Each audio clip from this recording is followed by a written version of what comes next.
Coming up on the Talent News. We kick off the new year with the beginning of soccer. The theater department one-act play season is taking off. Our reporters take a closer look at the Special Olympics basketball team. The staff and students share their New Year resolutions. And this is The View from the Nest.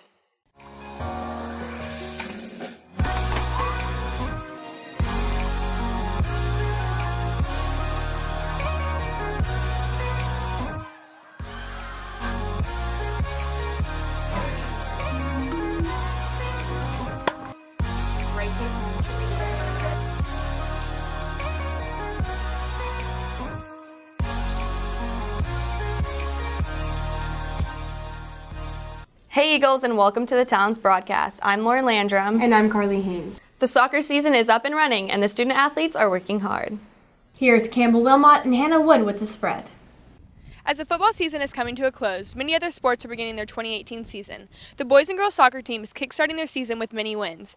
We get an inside look from some of the coaches and players on how their season began. Kesley Boone shares what makes her love for soccer so strong. I like soccer because we can all practice things individually, but then we all become one on the field and make things happen.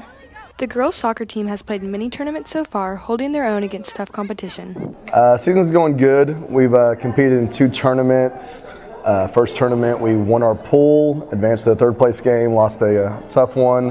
Last tournament we played in last weekend, we went 2-1, only lost being to a 5A team in Denison.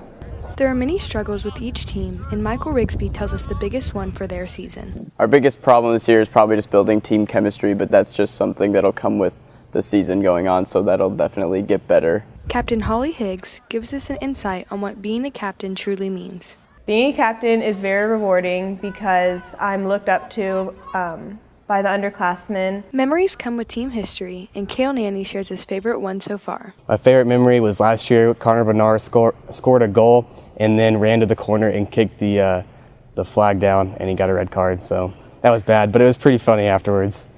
This has been Hannah Wood and Campbell Wilmot reporting for the Talent News. We wish the captains good luck into and throughout the season. Soccer isn't the only season starting up. Argyle's theater department commences their new one-act play competition season. Our reporters Alina McSpadden and Katie Ray take a closer look at the play. For the annual one-act play, the Argyle Theater Director, Miss Toomer, along with her 12 cast members, have begun preparing for this year's production, Bob, A Life in 5 Acts. Here's a look behind the curtain. Bob, A Life in 5 Acts is about how we're never alone, and even if we try super hard to be the best at everything, we can't always be the best at everything, but it's about relationships that you make along the way of your journey, and who loves you and who you love, and that's just a good motto for anyone to take out of anything. Though it all starts with a script, Miss Toomer explains the process of getting this year's one-act play production ready to be performed in front of an audience. So our process to get ready for a competition, we started auditioning back in the fall semester in December, and then we will have rehearsals 3 times a week. We can rehearse for a max of 8 hours a week per UIL rules. And then we'll go to 3 clinics and have a guest clinician look at our play and give us critiques and feedback. And so really it's just getting comfortable with the script and each other for the few weeks that we have before our first clinic in February.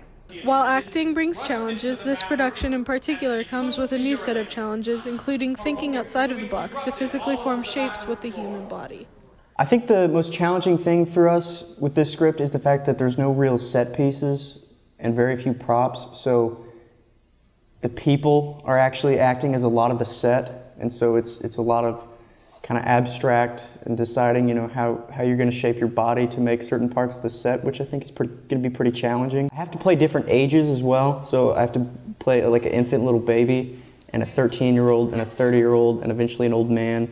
So I think that's a challenge, and I think that's going to help a lot once I get that down. Teamwork and the ability to work with large numbers of people can be difficult at times, but with this cast, it's a family of laughs and teamwork. The whole cast is so great. I'm friends with all of them, and I get to work with a lot of upperclassmen that have done this before, so they get to teach me a lot of things that I wouldn't have known otherwise, that a teacher can't necessarily teach you. To motivate myself, I usually I just think about how the end product is going to be, and how it's going to be once it's all over, and how it's all going to look, and that usually motivates me pretty heavily to focus and stay doing the best I can, just having the end goal in mind. I'm super excited for this show. I think it's got a lot of potential to it, and I can't wait for everyone to see it. I'm just really excited about being a senior doing one act. I'm excited that I'm finally doing this my last year of high school, and I hope it goes out with a bang, take state. That's what we're doing. This has been Katie Ray and Alina McSpadden reporting to you from the Talon News. Be sure to support your fellow theater students and wish them the best at their upcoming competitions. The theater department isn't the only group preparing for competitions. Our Special Olympics basketball team is working very hard for their upcoming tournaments.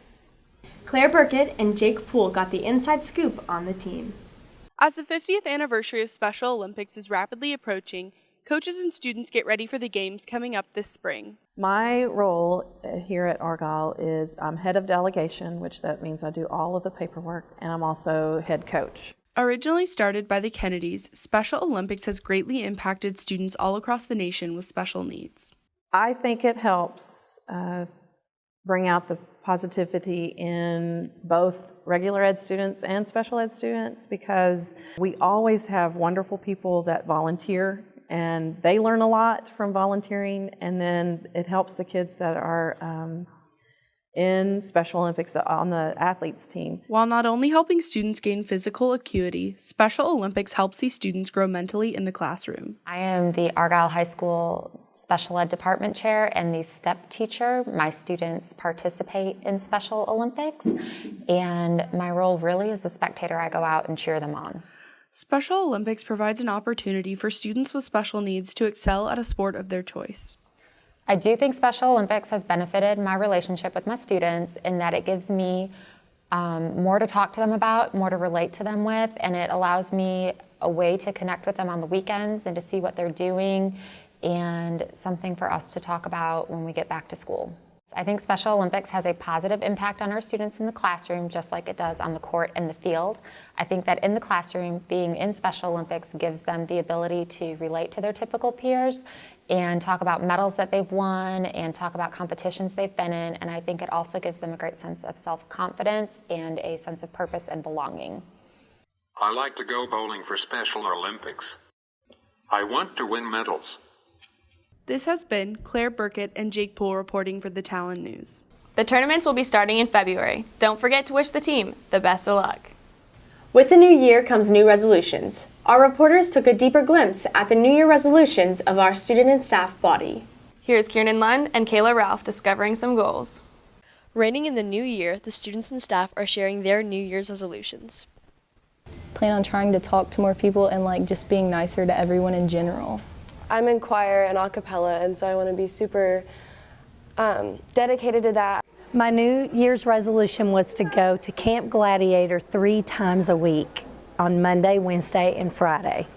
My New Year's resolution this year is to try and look on the bright side and be more optimistic, because it's easy to get caught up in things that are going wrong.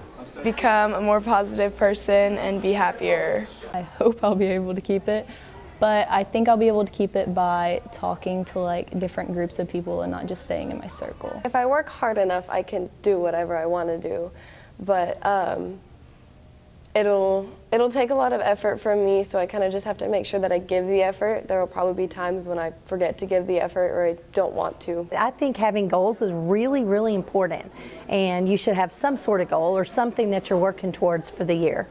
I'll continue to make New Year's resolutions every year if this works out for me, because change is good. This has been Kayla Ralph and Kieran Lund reporting for the Talon News. And that's a wrap for the Talon's broadcast. Thanks for watching. Be sure to follow us at The Talon News on Instagram and Twitter. And for more stories following your life, go to www.thetalonnews.com. Make sure to tune in next time as we discover Argyle one story at a time.